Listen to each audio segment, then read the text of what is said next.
दोस्तों ये कहानी है हरियाणा के करनाल जिले के एक छोटे से शहर इंद्री में रहने वाले तीन दोस्तों की। मोहन, नमन और रवि तीनों एक साथ एक ही कॉलेज में पढ़ा करते थे। तीनों अपनी रोज की आम जिंदगी से ऊब चुके थे। एक दिन तीनों ने मन बना लिया केदारनाथ मंदिर के दर्शन के लिए और निकल पड़े अपनी मंजिल की ओर। तीनों जाते वक्त बहुत खुश थे, मस्ती कर रहे थे और इन लम्हों को अपने मोबाइल फोन में कैद कर रहे थे। अपनी मंजिल पर पहुंचने के बाद तीनों ने मंदिर के अच्छे से दर्शन किए और तभी वापसी के समय रवि की नजर एक अघोरी बाबा पर पड़ी। रवि अपने दोस्तों से कहता है, चलो इन बाबा से कुछ बातें करते हैं। और वो अपने दोस्तों के साथ बाबा के पास चला गया। तीनों ने बाबा के चरण स्पर्श कर उनका आशीर्वाद लिया। तभी नमन बाबा से कहता है, बाबा हमें ऐसी कहानी सुनाओ जिसे हमने ना तो अब तक सुना हो और ना उसे अब तक महसूस किया हो। बाबा कहानी सुनाने के लिए राजी हो जाते हैं। तब बाबा बताते हैं कि गोरगढ़ नाम का एक गांव है जो आज बहुत बुरी हालत में है। उस गांव की भूमि बंजर हो चुकी है। वहां के लोग भूख से मर रहे हैं। तब बाबा बताते हैं कि हमेशा से इस गांव की हालत ऐसी नहीं थी। उस गांव के लोगों में खुशहाली और वहां के खेतों में हरियाली हुआ करती थी। उस गांव के लोगों के पास सभी साधन हुआ करते थे। तभी नमन बाबा से पूछता है, बाबा अगर इस गांव के लोग इतने समृद्ध थे तो इस गांव की ऐसी हालत कैसे हुई। बाबा बताते हैं कि इस गांव का बेहद अमीर व्यक्ति दिलावर सिंह लोहट, जो एक बहुत बड़ा व्यापारी था, जिसकी आटा चक्की और दूध की डेयरी जैसे कई बड़े व्यापार थे। वैसे तो वो बहुत दयालु व्यक्ति था, लेकिन एक दिन उससे बहुत बड़ी भूल हो गई। तभी नमन ने बाबा से पूछा, कैसी भूल बाबा। तब बाबा ने बताया कि एक दिन उसी गांव गोरगढ़ में एक बूढ़ा अघोरी बाबा भोजन मांगने के लिए गया। उसने कई घरों से भोजन मांगा लेकिन उसे नहीं मिला। तभी बाबा की नज़र एक आलीशान मकान पर पड़ी। ये आलीशान मकान उसी व्यापारी दिलावर सिंह लोहट का था। बाबा ने सोचा शायद इस हवेली से भोजन मिल जाए और इसी सोच को लेकर वो दिलावर सिंह की हवेली की तरफ चल दिए। बाबा ने हवेली के अंदर जाकर आवाज लगाई, मालिक, ओ मालिक। लेकिन हवेली के अंदर किसी को उनकी आवाज सुनाई नहीं दी। उस दिन दिलावर सिंह अपनी हवेली में ही था। उसने देखा हवेली में कोई घुस गया है। उसे लगा कि ये बाबा के वेश में कोई चोर है।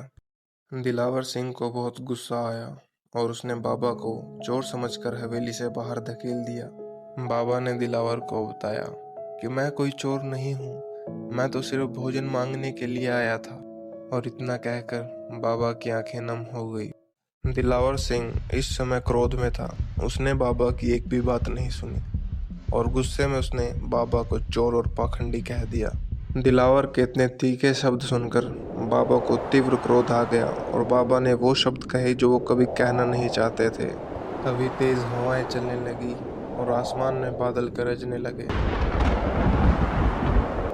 अघोरी बाबा ने कहा, तेरे गांव के लोग भूख से मरेंगे, तेरे गांव की भूमि बंजर हो जाएगी और इन मरे हुए लोगों की आत्माएं भटकेंगी। ये मेरा श्राप है। इतना कहकर अघोरी बाबा ने वहीं अपने प्राण त्याग दिए। दिलावर सिंह डर गया और जोर जोर से चिल्लाने लगा, लेकिन इससे कोई फायदा होने वाला नहीं था क्योंकि बात हाथ से निकल चुकी थी। ये तीनों दोस्त बाबा की इस कहानी को सुनकर काफी हैरान हो चुके थे, क्योंकि जिस गांव की कहानी सुन रहे थे वो गांव इनके शहर से ज्यादा दूर नहीं था। तीनों दोस्त बाबा को प्रणाम करके वहां से चल दिए। ये तीनों दोस्त अपने शहर जाने वाली शाम की आखिरी बस में बैठ गए। तीनों इस सफर में थक चुके थे और इस कहानी को लेकर चिंता में थे।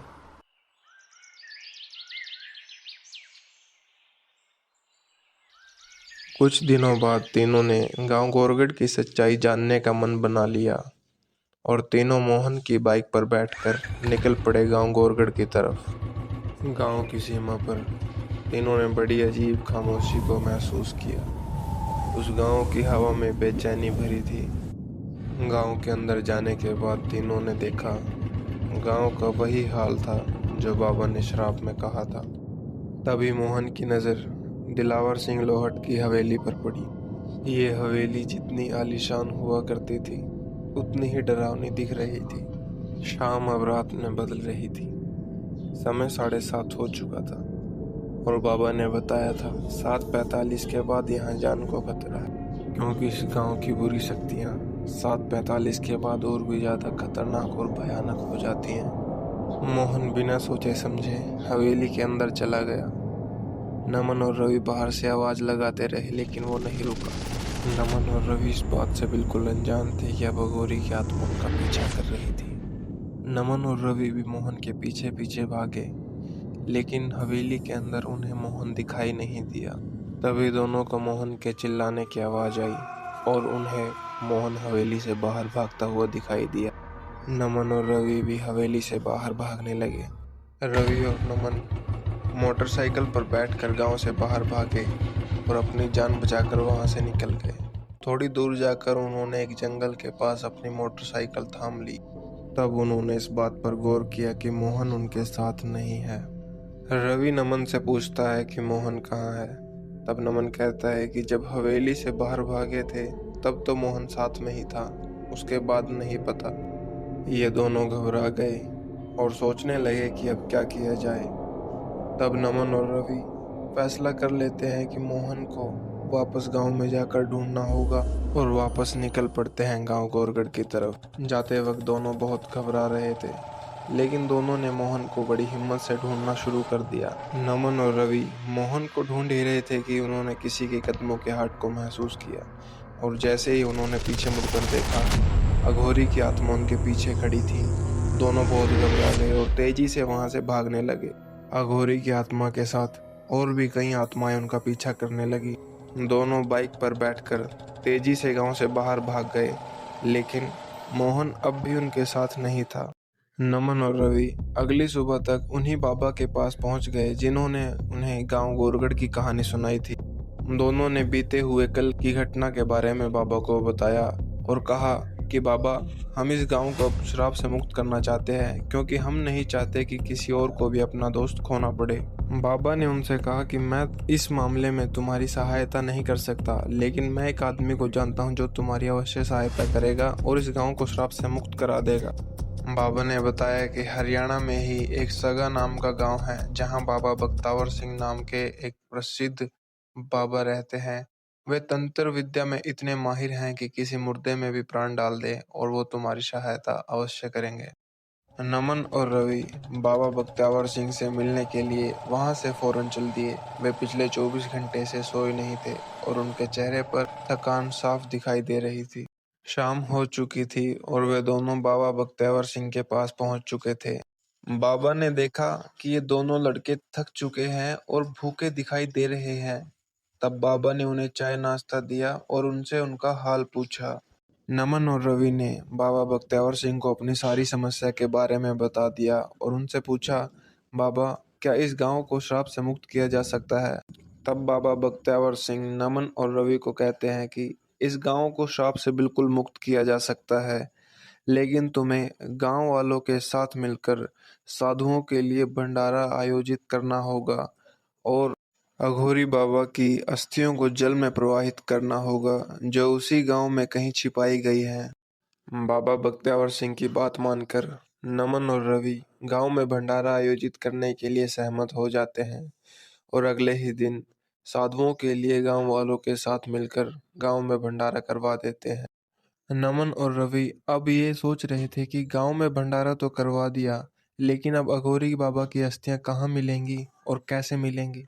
उसी समय मोहन भी वहां पहुंच गया। नमन और रवि मोहन को देखकर बहुत हैरान हुए और उन्हें बहुत खुशी भी हुई। तब नमन मोहन से पूछता है, यार तू कहाँ चला गया था और क्या हुआ था उस रात तेरे साथ? तब मोहन ने बताया, जब उस रात मैं हवेली के अंदर गया तब मुझे ऊपर के कमरे से कुछ आवाजें आ रही थी। उन आवाजों को सुनते हुए मैं ऊपर चला गया। मैंने देखा कि एक कमरे में एक संदूक रखा हुआ था, उस पर ताला लगा था। मैंने वो ताला तोड़ दिया और जब देखा उसके अंदर अघोरी की अस्थियों वाला कलश रखा हुआ था। अघोरी की आत्मा ने मुझे रोकने की और मारने की बहुत कोशिश की, लेकिन मैं हवेली की पहली इमारत से कूद गया और अपनी जान बचाकर उसी गांव की जहारवीर गोगा मैडी में जा छिपा। मैं इतना ज्यादा डर गया था कि 2 दिन तक वहीं बेहोश पड़ा रहा। फिर 2 दिन बाद उसी गांव के रहने वाले जयसिंह चौधरी ने मुझे उठाया। होश आते ही मैं अघोरी की अस्थियों वाला कलश लेकर गांव की नहर की तरफ भागा और मैंने अघोरी की अस्थियों को जल में प्रवाहित कर दिया। जैसे ही अस्थियां जल में प्रवाहित हुई, अघोरी बाबा की आत्मा को मुक्ति मिल गई और उनकी आत्मा की मुक्ति के साथ ही ये गांव शाप मुक्त हो गया। गांव गोरगढ़ में फिर एक नई सुबह हुई। चारों तरफ हरियाली दिखाई देने लगी, लोगों के चेहरे पर मुस्कान थी और यहाँ के लोग पहले की तरह साधन संपन्न हो गए।